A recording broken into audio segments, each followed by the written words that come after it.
კოლეგებო, გთხოვთ დაიკავოთ ადგილები, შემოხვიდეთ დარბაზში, მოემზადოთ რეგისტრაციისთვის. გთხოვთ კოლეგებს შემოხვიდეთ დარბაზში.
გთხოვთ მოემზადოთ რეგისტრაციისთვის, გთხოვთ ჩართოთ რეგისტრაციის რეჟიმი. ყურადღება მიმდინარეობს რეგისტრაცია.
რეგისტრაცია გაიარა პარლამენტის 97 წევრმა, კორუმი არის, ხდომა გახსნილია.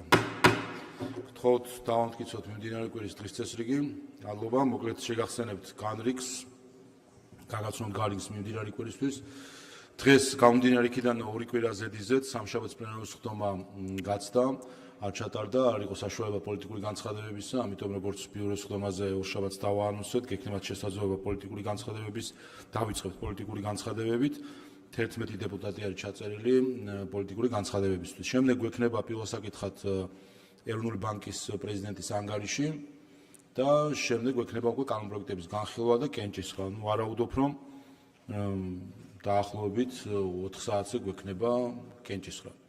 ხვალინდელ დღესაც შეეხება, ხვალ დავიწყებთ განათლების მინისტრის ინტერპელაციით 12 საათზე და ინტერპელაციის შემდეგ გვექნება უკვე დაჩქარებული კანონპროექტების მეორე და მესამე მოსმენით განხილვა შესაბამისად 2 კენჭისყრით შუაში შესვენებით დღევანდელი მოცემულობით პარასკევი პლენარული ხდომისთვის არ დაგჭირდება. დავიწყოთ მაშინ პოლიტიკური განცხადებებით. ირაკლი კირცხალია, ალუდა ღუდუშაური, შალვა კერესელიძე. მოგესალმებით მეგობრებო. მოგეხსენებათ საზეიმო ვითარებაში ჩაიარა 26 მაისმა. ჩვენი დამოუკიდებლობის დღე. ჩვენი ქვეყნისთვის ეს უმნიშვნელოვანესი თარიღი სხვა თვალსაზრისითაც გახდათ აღსანიშნავი.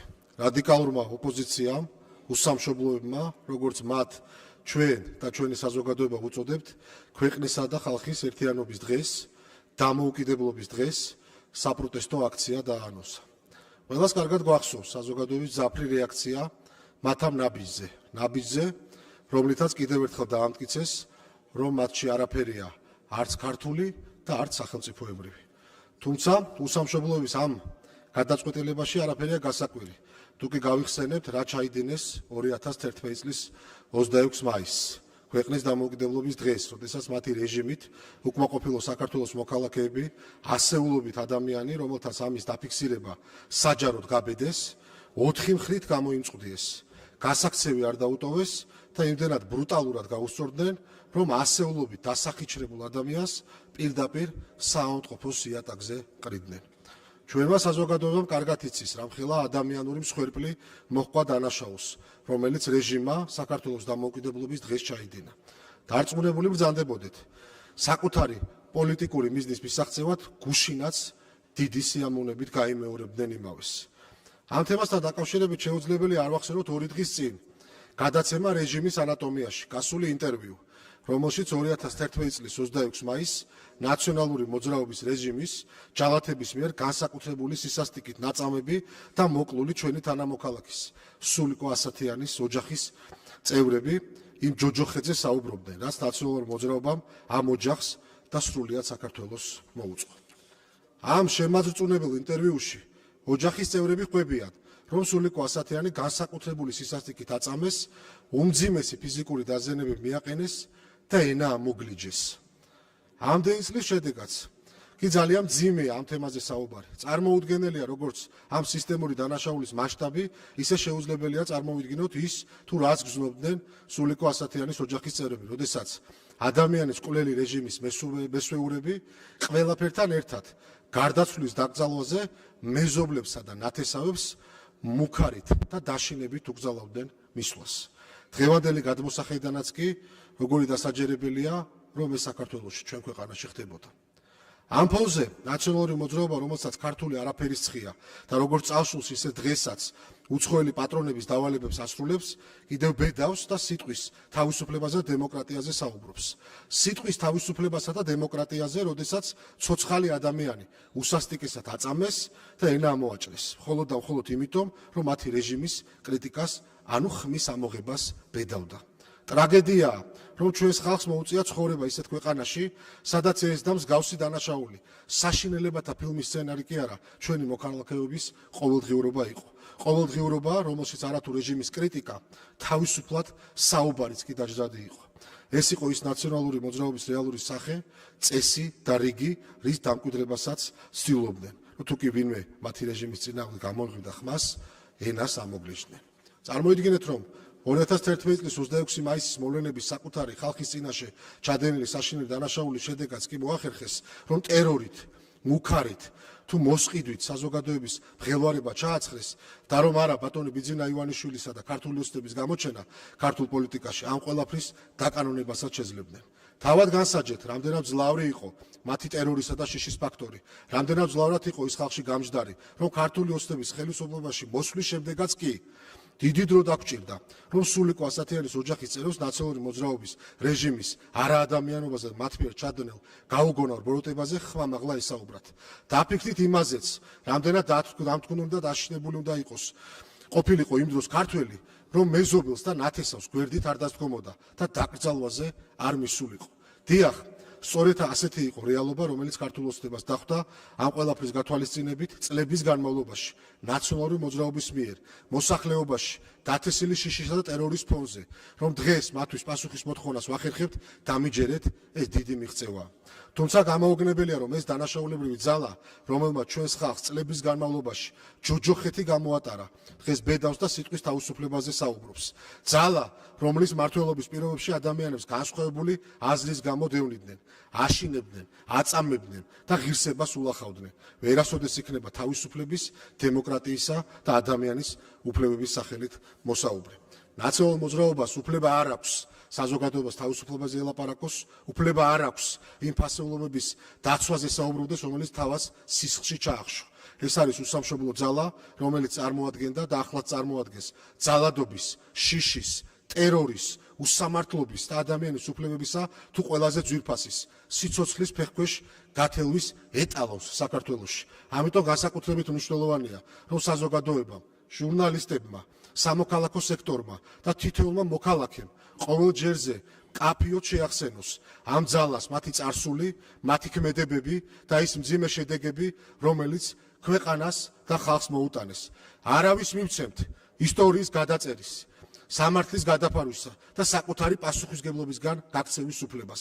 არავის მივცემთ ჩვენი ქვეყნისა და მისი მომავლის დაზიანების უფლებას. დიდი მადლობა ყურადღებისთვის. მადლობთ. ალუდა ღუდუშაური, შალვა კერესელიძე, დიმიტრი ხუნდაძე. მოგესალმებით, კოლეგებო. მე მინდა უშინდელი დიადი დღე მიულოცო სრულიად საქართველოს, ქართულ ხალხს, ჩვენს ამაღ და მართლაც ღირსების მქონე ქართულ ხალხს. ჩვენ ყველამ დავინახეთ, რომ მრავალი საუკუნეების განმავლობაში ჩვენი ქვეყანა ღირსეულად მოდიოდა და ქართული ხალხი ღირსეულად ატარებდა იმ დიდ პატივს, რასაც საკუთარი ქვეყნის სამშობლოს სიყვარული ქვია. მე მინდა ჩემს საყვარელ ქართულ ხალხს უთხრა ერთი რამ. ჩვენ მეგობრებო, გასაყოფი არაფერი არ გვაქვს, ჩვენ გვაქვს ერთი სამშობლო, რომელსაც საქართველო ქვია.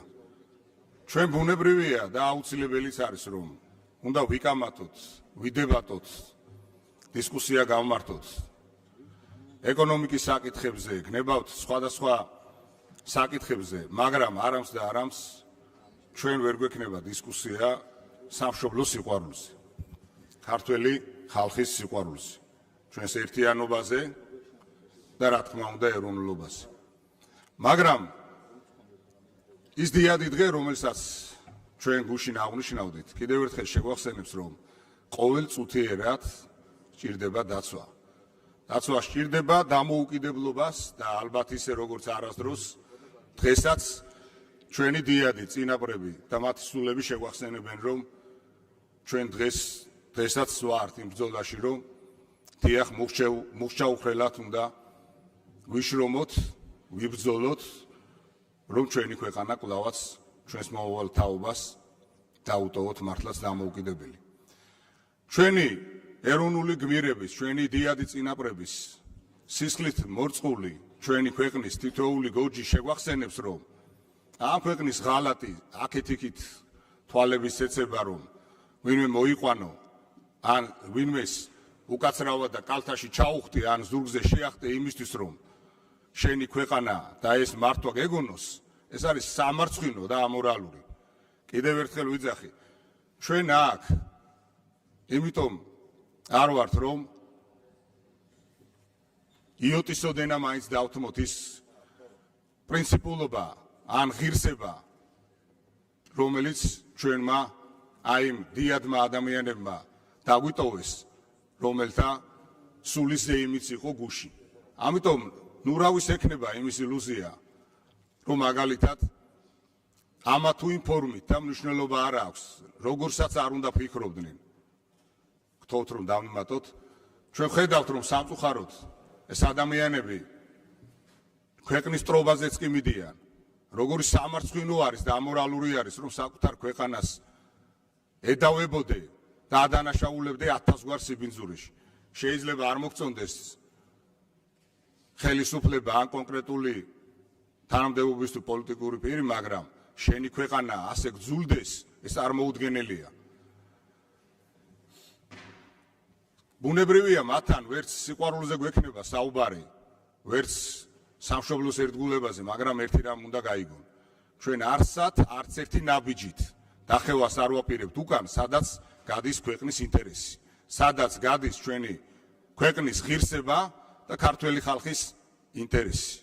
ამიტომ ყველამ კარგად გაიგოს, აბსოლუტურად ყველამ, რომ ჩვენ ის ხალხი ვართ, იმ ჯიშის ხალხი ვართ, ვინც ბრძოლაში არასოდეს იხევს უკან. ამიტომ კარგად გაიგონ. ამიტომ ნურავის ექნება იმის ილუზია, რომ აქ რაღაცა არეულობას გამოიწვევს და ამით ვინმე ხელისუფლებაში მოვა. სიყვარულია ყველაზე მთავარი და გუშინ მერაბ კოსტავას ჩვენი ეროვნული გმირის, ღირსეული ვაჟკაცის დაბადების დღე იყო და მან კიდევ ერთხელ შევახსენებ მის საოცარ სიტყვებს, რომ ქვეყნის ერთგულება და ქვეყნის სიყვარული ენატრება ხალხს და აი ეს ადამიანები, რომლებიც ჩვენ ხედავდით, როგორი აღტკინებით იყვნენ მომზირალი სხვადასხვა ქვეყნისკენ, ვერასოდეს ამ ქვეყანაში ფეხს ვერ მოიკიდებენ. კიდევ ერთხელ ჩვენი ქვეყანა ერთიანობით, ქართველი ხალხის ერთიანობით, სიყვარულით ნამდვილად წავა წინ და პრინციპულად და მნიშვნელოვანი. არც ერთი ნაბიჯით არ ვაპირებთ უკან დავიხიოთ და კომპრომისი გავწიოთ ქვეყნის და ხალხის ინტერესების ხარჯზე. დიდი მადლობა. შალვა კერესელიძე, ზურაბ ქადაგიძე, არჩილ ბერიძე. გამარჯობათ. გუშინ საქართველოს დამოუკიდებლობის დღე იყო. თითოეული ქართველისთვის ამ შესანიშნავ დღეს სამწუხაროდ საქართველოს კვლავ ოკუპირებული ტერიტორიების ანექსიის პროცესით შეხვდა. კიდევ უფრო სამწუხაროა ის, რომ ასეთ მნიშვნელოვან დღეს ჩვენ საქართველოს ოკუპირებული ტერიტორიის ანექსიაზე ვიხილეთ ხელისუფლების დუმილი. ჩვენ საქართველოს პარლამენტში დავაინცირეთ რეზოლუციის პროექტი 2026 წლის 9 მაისს რუსეთის ფედერაციის მიერ ცხინვალის ოკუპირებული რეჟიმთან ერთად სამოკავშირეო ეგრეთ წოდებული სამოკავშირეო ურთიერთობის გარღვევების შესახებ ხელშეკრულებისა და რუსეთის ანექსიურ პოლიტიკაზე რეაგირების თაობაზე. 2026 წლის 9 მაისის ეგრეთ წოდებული ხელშეკრულება ეს გახლავთ რუსეთის ფედერაციის მიერ ცხინვალის რეგიონის ანექსიის ოფიციალური პროცესი.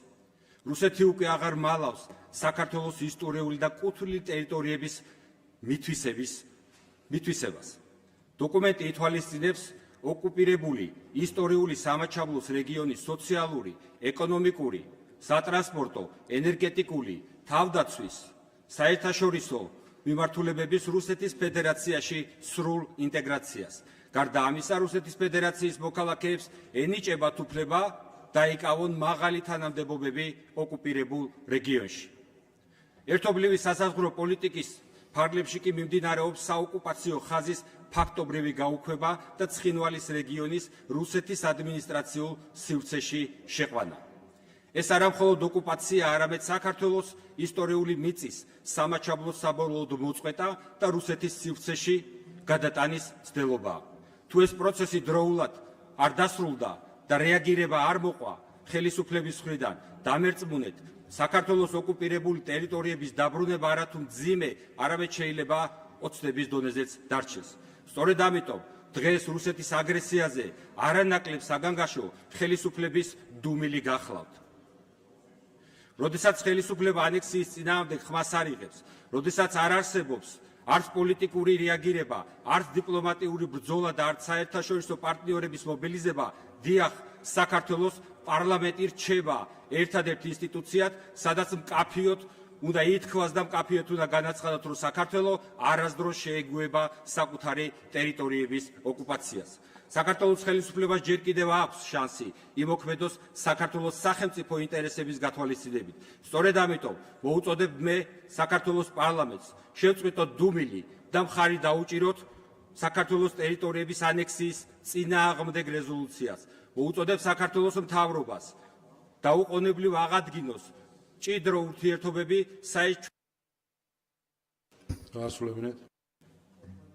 ჩვენ საერთაშორისო პარტნიორებთან, რათა საქართველოს ოკუპირებული ტერიტორიები მუდმივად იყოს საერთაშორისო დონეზე განხილვის საკითხი და საქართველოს არ დარჩეს პირისპირ რუსეთის აგრესიის წინაშე. და ბოლოს, დღეს, როდესაც რუსეთი ღიად ცდილობს საქართველოს კუთვნილი ისტორიული ტერიტორიების მითვისებას, ჩვენ არ გვაქვს უფლება ვიყოთ ჩუმად. ეს არ არის პოლიტიკური საკითხი, ეს არის ჩვენი ეროვნული საკითხი, რომელსაც ვერავინ მათ შორის ვერ ძოცდება და ვერც ერთი ქართველი ვერ სადგომ შემდეგ გამოსვლაზე გადავალთ ჩვენთან სტუმრად არიან ზესტაფონის მუნიციპალიტეტის სოფელ ცხრაწყაროს საჯარო სკოლის მოსწავლეები. მივესალმოთ. მადლობა ინტერესისთვის. ზურაბ ქადაგიძე, არჩილ ბერიძე, გიგა ფარულო. მოგესალმებით ბატონებო, კოლეგებო, დღეს მინდა შევეხო საკითხს, რომელიც თითოეულ ჩვენგანს ოჯახებსა და საზოგადოებას ერთნაირად აწუხებს. ეს არის ჩვენი მოქალაქეებისა და მცირე მეწარმეების ყოველდღიური ყოფა. პირველ რიგში ჩემი პოზიცია არის მყარი და უცვლელი, რომ კანონი და წესრიგი უსაფრთხოება არის ძლიერი სახელმწიფოს ფუნდამენტი, ამაზე ჩვენ ყველა ვთანხმდებით და ამ პრინციპს ალტერნატივა არ გააჩნია, მაგრამ ამავდროულად ჩვენ კარგად უნდა გვესმოდეს, რომ არანაკლებ მნიშვნელოვანია სოციალური სამართლიანობა, ბალანსი კანონსა და ადამიანის ღირსეულ ყოფას შორის. საქართველოს კონსტიტუციის პირველი მუხლი პირდაპირ ამბობს, რომ საქართველო არის სოციალური და სამართლებრივი სახელმწიფო. ეს ნიშნავს, რომ და ასეც არის ჩვენი მთავარი ამოსავალი წერტილი ადამიანზე და მის კეთილდღეობაზე ზრუნვაა. დღეს კი ბატონებო სამწუხაროდ ბევრ შეუსაბამობებს ვაწყდებით სახელმწიფო ინსტიტუტების მხრიდან.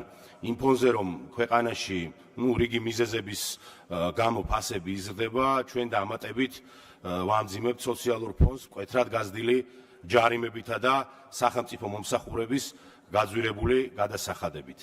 ხაზგასმით აღვნიშნავ კოლეგებო, რომ არ გულისხმობ აქ სიჩქარის კრიტიკულ გადაჭარბებას თუ არაფრიზე მდგომარეობაში მანქანის მართვას.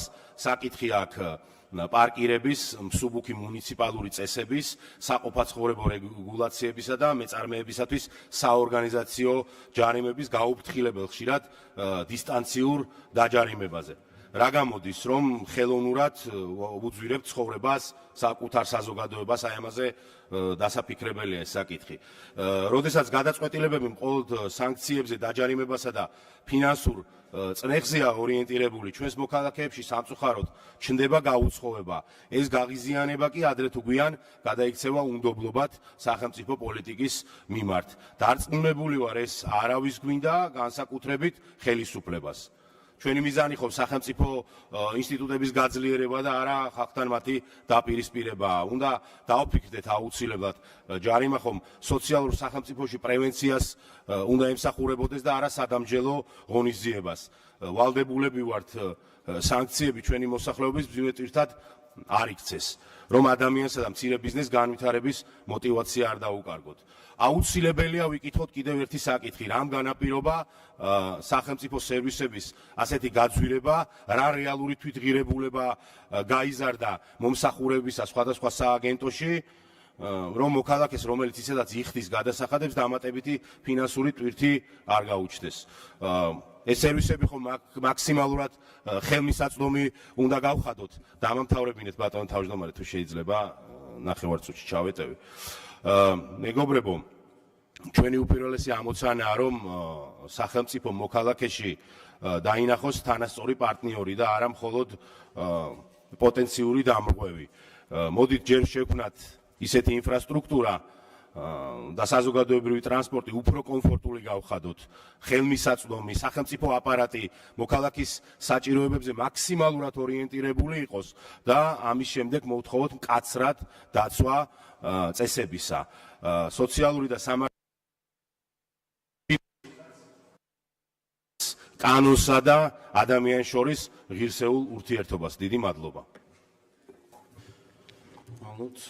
არჩილ ბერიძე, გიგა ფარულავა, ქეთევან ბაკარაძე.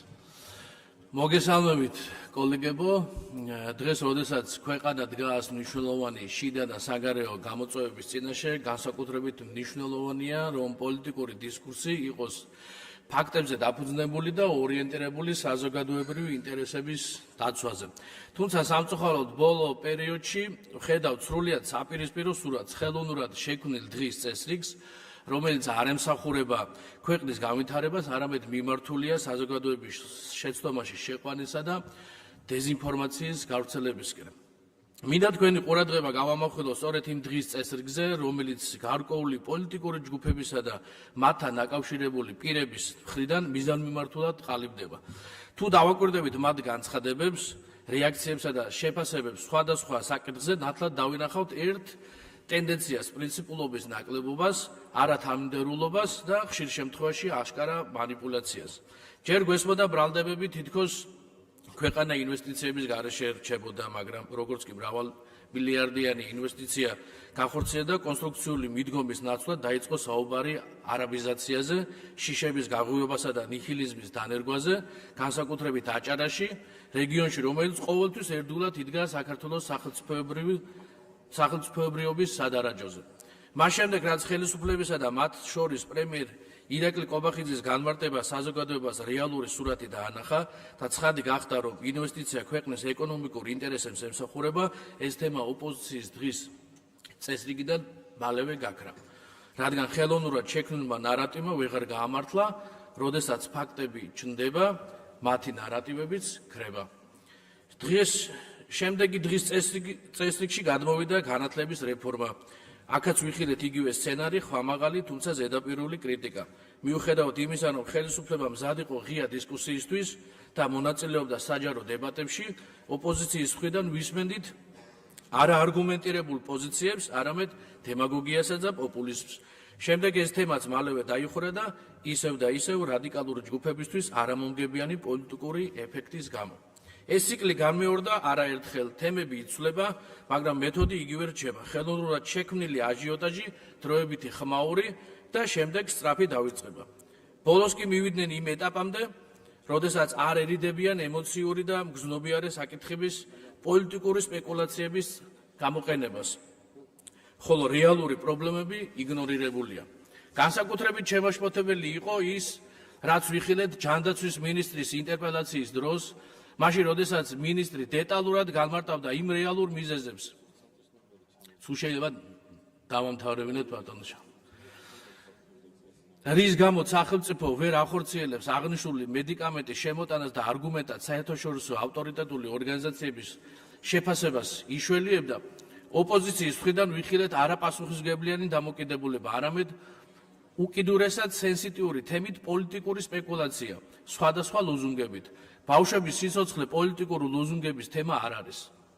ბავშვების სჭირდებათ არა პოლიტიკური ლოზუნგები, არამედ უსაფრთხო, პასუხისმგებლიანი და მეცნიერულ მტკიცებულებებზე დაფუძნებული გადაწყვეტილებები. ასევე მინდა შევეხო სახელმწიფო მინისტრ მამუკა დინარაძის დაპირებას და გენერალური პროკურორის ბრიფინგს.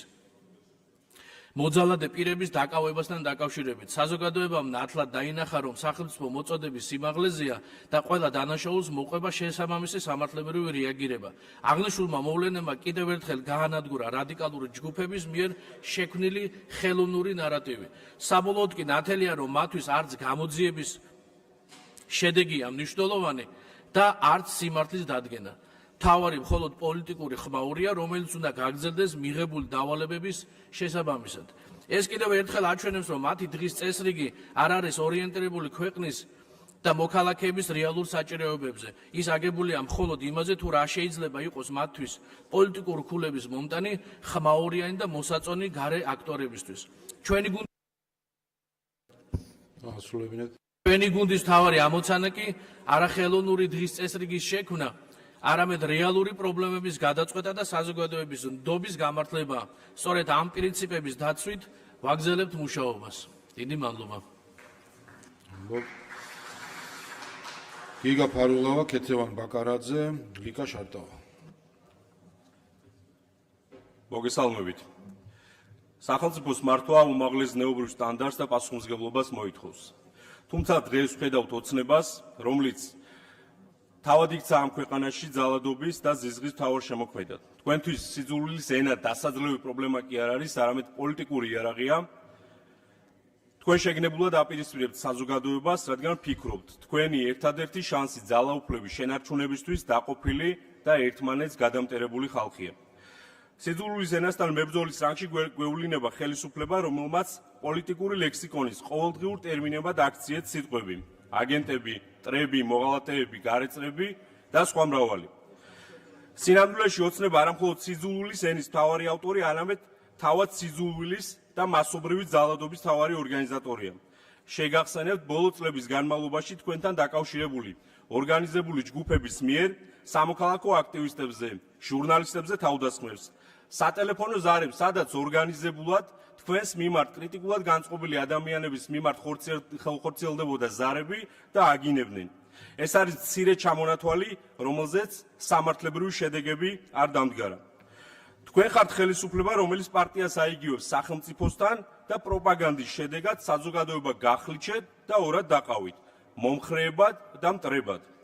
თქვენ არ გინდათ ქვეყანაში ისმოდეს ალტერნატიული აზრი, რაც ხელისუფლებას ამხელს ანტისახელმწიფოებრივ, კორუფციულ, ადამიანის უფლებათა შემლახავ ქმედებებში. მხოლოდ საკუთარი პროპაგანდისტული არხების გაძლიერებას ცდილობს და სწორედ ამას ემსახურება თქვენს მიერ დაინიცირებული მორიგი საკანონმდებლო პაკეტი, რომელიც მიზნად ისახავს მედიის შეზღუდვას ფინანსური ზეწოლით. თქვენი სიძულვილის ენას თქვენდამი გამოთქმულწვავე კრიტიკას და შეფასებას უწოდებთ და ამავდროულად არ გახსენდებათ თქვენს მიერ გაკეთებული არც ერთი შეფასება. ამ ყველაფრის აღსრულებისთვის 2018 წელს გახარიას მიერ შექმნილ ადამიანის უფლებების დასაცავად შექმნილ დეპარტამენტს, რომლის საქმიანობამ უამრავი ადამიანის გადაარჩინა ძალადობისგან მოქალაქეების დევნის რეპრესიულ მანქანად აქცევთ. პოლიციაში სიტყვის მონიტორინგის დაწესება არის არა სიძულვილის ენასთან ბრძოლა, არამედ პირდაპირი საპოლიციო ცენზურა და თავისუფალი სიტყვის ჩახშობის მცდელობა. ქვეყანაში, სადაც ადამიანები სიღარიბეზე, უსამართლობაზე, კორუფციაზე, ძალადობაზე და ჩაგვრაზე საუბრობენ, თქვენ პრობლემები კი არ გაწუხებთ ადამიანები, რომლებიც ამ პრობლემებზე საუბრობენ და ამ პრობლემებზე არიან გაბრაზებული. საქართველოს საზოგადოება ბევრად უფრო გონიერი, მორალურად მაღლამდგომი და უფრო მეტად მოწოდებული არიან ერთობისკენ ვიდრე თქვენ და ამის ნათელი დადასტურებაა ბოლო რამდენიმე დღის განმავლობაში მილიონობით შეგროვებული თანხები დუშენის სინდრომით დაავადებული ბავშვების დასახმარებლად. თქვენ ცდილობთ საბოლოოდ გახლიჩოთ და დაიმორჩილოთ ეს ქვეყანა. ეს მარცხისთვისაა განწირული. საზოგადოების პასუხი ამ სიძულვილზე არის ერთობა, ძალა, რომლისაც თქვენ განსაკუთრებით გეშინიათ. თქვენ გეშინიათ ხალხის, რომელიც საერთო სიხარულის ან პრობლემის გარშემო ერთიანდება.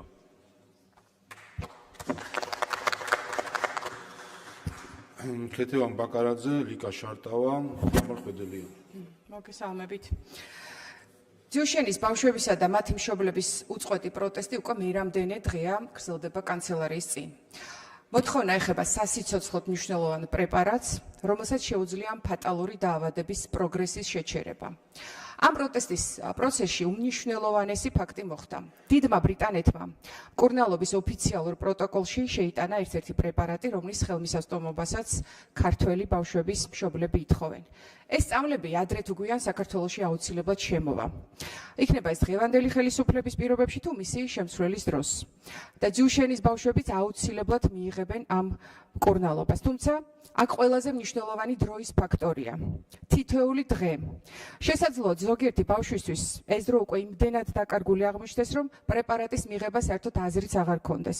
და უნდა გავხსოვდეთ, რომ თითოეული თქვენთაგანის პასუხისმგებლობა და ტვირთი იქნება, რომ ვიღაცების ამბიციამ, სიჯიუტემ, არაკომპეტენტურობამ და ამასთან ერთად თქვენმა დუმილმაც ბავშვების ჯანმრთელობის მდგომარეობის შეუქცევადი დაზიანება და დამძიმება გამოიწვიოს.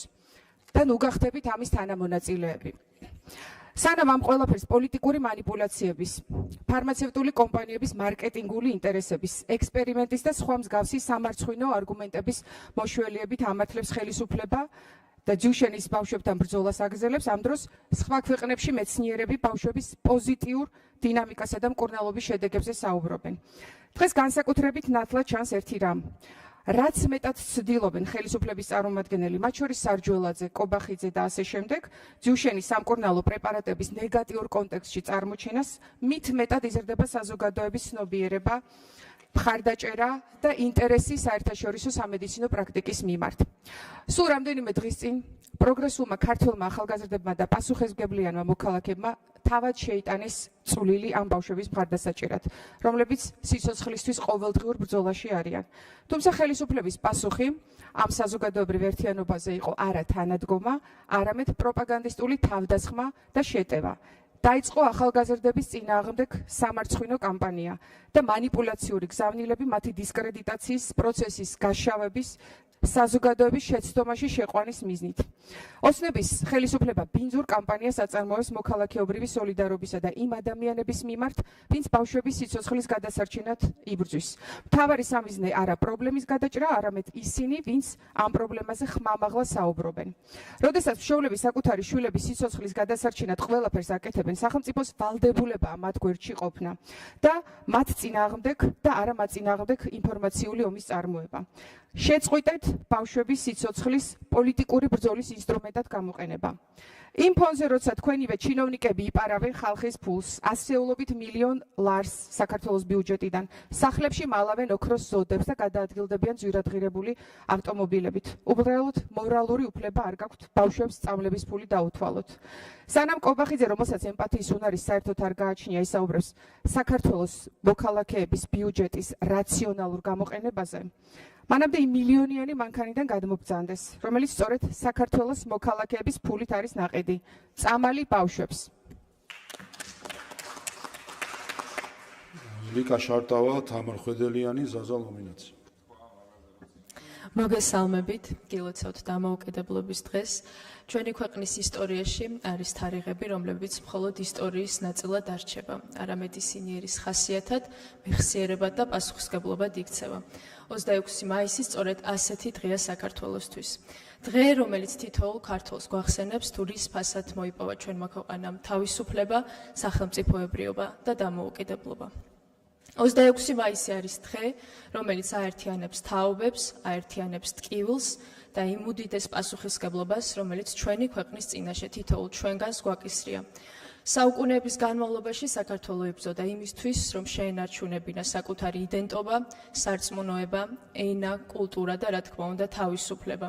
ჩვენი წინაპრები საკუთარი სიცოცხლის ფასად იცავდნენ სწორედ იმ ღირებულებებს, რომლებიც დღეს დამოუკიდებელი სახელმწიფოს საფუძველს წარმოადგენს. თუმცა ჩვენი უახლესი ისტორია გვახსენებს იმასაც, რომ ყველაზე დიდი საფრთხე ქვეყანას ხშირად შიგნიდან ექმნება. საქართველოს ახსოვს მძიმე წლები, როდესაც სისხლიანი რეჟიმი ზღუდავდა თავისუფლებას, თელავდა ადამიანის უფლებებს, ღირსებას და ყველაფერს აკეთებდა იმისთვის, რომ დაესუსტებინა სწორედ ის ეროვნული ღირებულებები, რომელსაც ჩვენი გმირი წინაპრები საკუთარი სისხლის ფასად იცავდნენ. სწორედ ამ მძიმე მმართველობის პერიოდში ჩვენი ქვეყანა უმძიმესი შედეგების წინაშე აღმოჩნდა, როდესაც 2008 წლის ომის შემდეგ საქართველომ დაკარგა ტერიტორიები, ათასობით ოჯახმა კი საკუთარ მიწაზე ცხოვრების უფლება.